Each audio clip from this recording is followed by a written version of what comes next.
Dear students, myself doctor Akhilesh Kumar. आज हमारा जो टॉपिक है, यही कहेंगे कि जो यूनिट है वो है metal ligand bonding.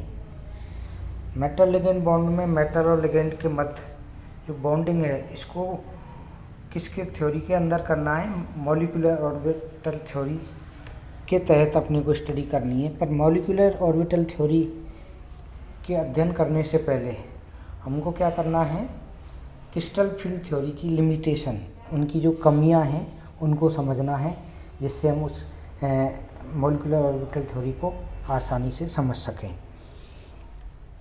Crystal field theory की जो सीमाएं हैं, बैथ नाम के एक वैज्ञानिक ने आयनिक क्रिस्टल में संबंध प्रकृति की व्याख्या करने के लिए क्रिस्टल फील्ड सिद्धांत का प्रस्ताव दिया।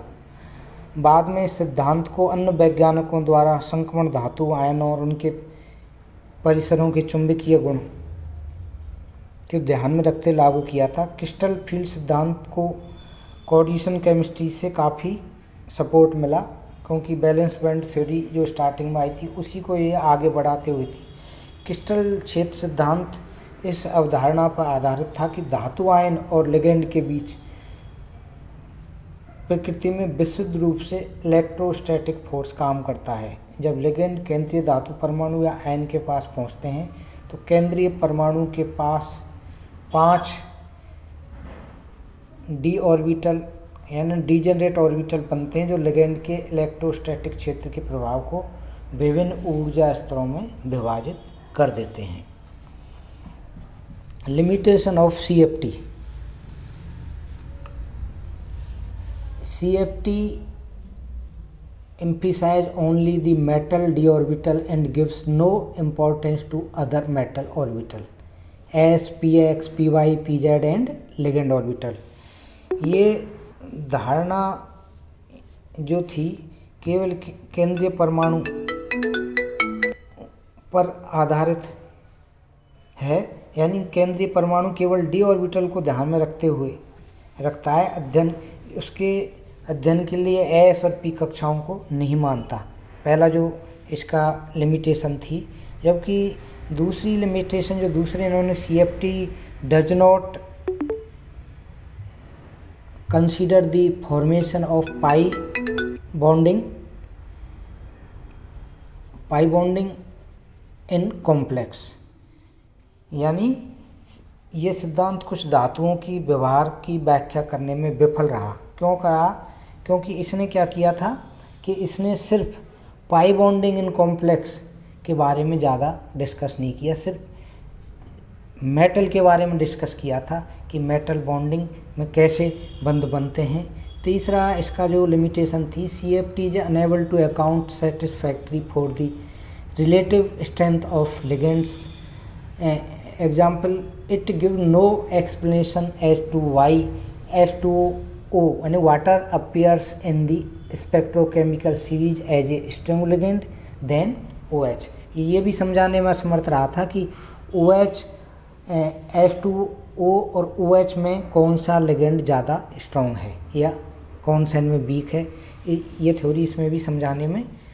और फोर्थ इसकी क्या थी कि according to CFT bonds between the metal and ligand are purely ionic in nature with no covalent character, but experimentally evidence support the covalent character in metal ligand bond। यानी इन्होंने एक चीज़ और क्या कहा कि ये सिर्फ किसकी? मेटल लिगेंड के आयनिक बॉन्ड की ही व्याख्या कर रहा है, कोवलेंट बॉन्ड के बारे में बिल्कुल। जबकि एक्सपेरिमेंटल जो स्टडी हुई इनमें साफ पता चलता है कि इसमें कोवलेंट कैरेक्टर भी मेटल लिगेंड बॉन्ड में बनता है। और ये इसकी थ्योरी पी बॉन्डिंग की संभावनाओं को नियंत्रित करती है। यानी ये गंभीर खामी थी कि इसमें पी बॉन्डिंग की ये बिल्कुल बात ही नहीं कर रही कि भाई पी बॉन्डिंग बनेगा, मेटल और लिगेंड के मध्य जब बंध बनता है तो पी बॉन्डिंग बनता है। इसकी इसने व्याख्या बिल्कुल ही नहीं की थी।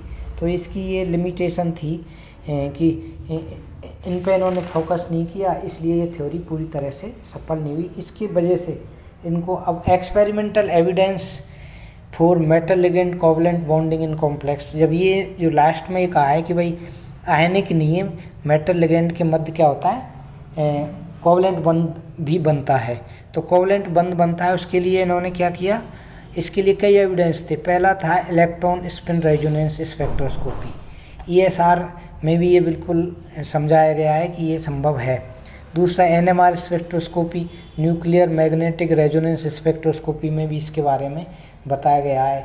एक है आपके न्यूक्लियर क्वाड्रोप यानी NQR, न्यूक्लियर क्वाड्रोपल रेजोनेंस स्पेक्ट्रोस्कोपी में भी इसको समझाया गया है। एक और है जो एक्सपेरिमेंटल टेक्निक थी, उन्होंने इसको प्रूव किया था कि मेटल लिगेंड के मध्य क्या होता है, कोवलेंट बंध।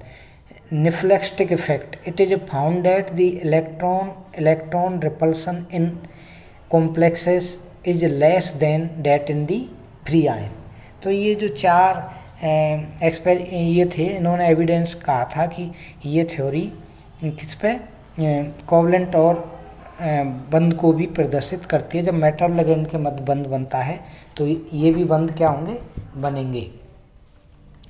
Molecular orbital theory of LFT या MOT दोनों एक ही है।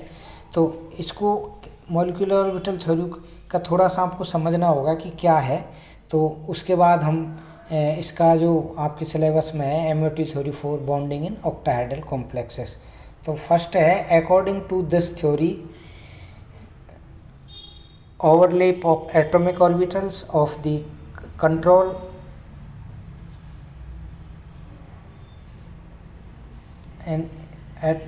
according to this theory, overlap of atomic orbital of the central metal ion and ligand will takes place to some extent whenever the condition of energy overlap and symmetry of metal and ligand orbital allow their to overlap।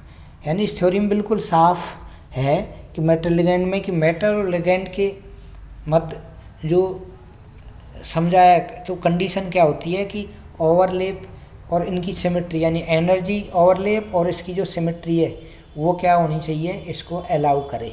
जब ही इनमें क्या होगा, bonding होगी metal और ligand के मध्य। दूसरा क्या कहा था, the first step in working out the molecular orbital treatment for a particular type of complex is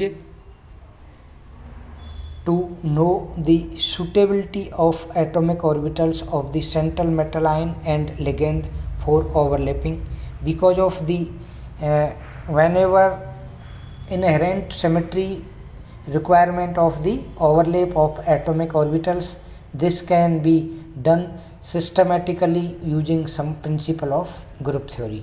तो यानी इसमें क्या है कि साथ साथ में जो इन सेंट्रल मेटल और लिगेंड के मध्य जो ओवरलैपिंग होगी उसमें सिमेट्री का भी, जो कि ग्रुप सिमेट्री में आप पढ़ते हो थ्योरी में, उन सिमेट्रियों का भी ध्यान रखा जाता है, जिससे कौन सी अलाउड होती हैं, कौन सी उसको फॉरबिडन करती हैं, इनका भी इसमें अपने को ध्यान रखना होता है।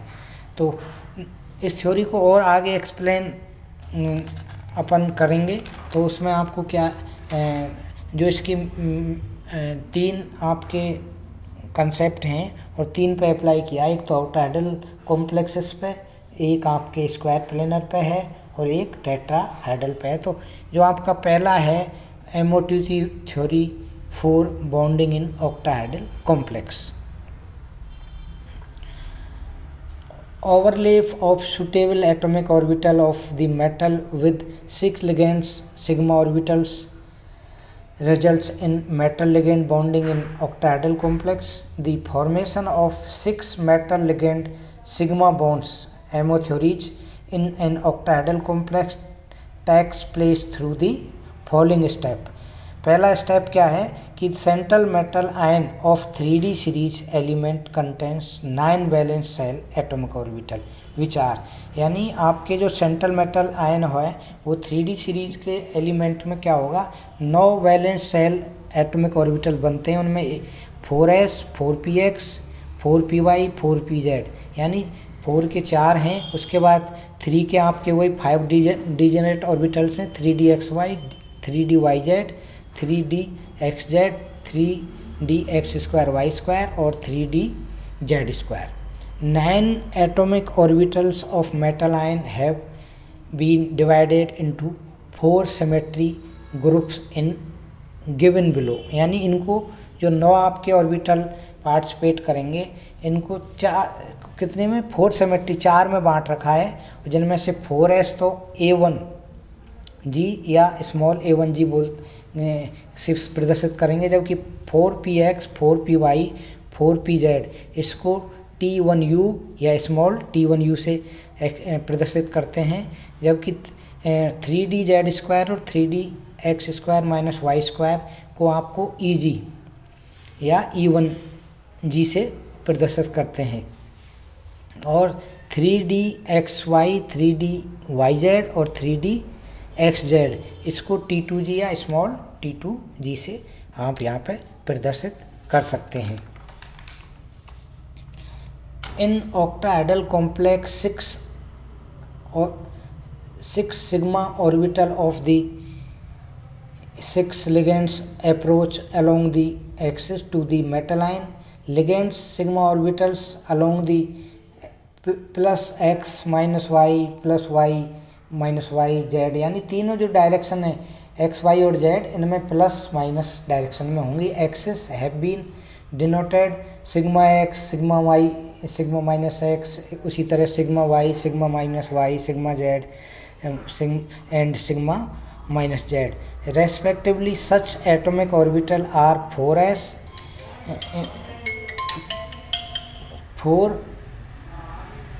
4px, 4py, 4pz, 3dx² minus yz² and 3dz². These ligands sigma orbital will overlap more effectively with only these metal ion like along the metal ligand bond direction. 3 atomic orbital of metal ions are left, यानी 3dxy, 3dyz and 3dxz, which do not take part in sigma bonding process. Hence these orbital are generally termed as the pi d या pi xy, pi yz और pi xz orbitals. Next, these individual ligand sigma orbitals are then combined into 6 symmetry orbital, also called ligand group orbitals, each effectively with a particular metal ion atomic orbital of suitable symmetry for a sigma bonding.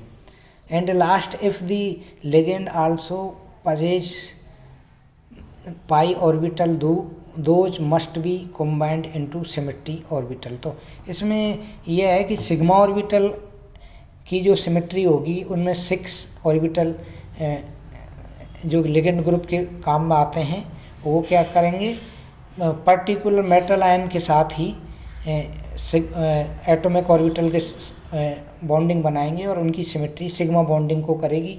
और यदि वो पाई orbital जो participate करते हैं उनके लिए आपको क्या करना होगा, pi orbital must be combined symmetry, यानी उनकी सिमेट्री उनके बिल्कुल सिमिलर होंगी, तो ही वो क्या होंगी, अलाउड होंगी, वरना उस तरह की मेटल लिगेंड बॉन्डिंग की स्ट्रक्चर्स को वो एक्सप्लेन नहीं कर पाएंगे।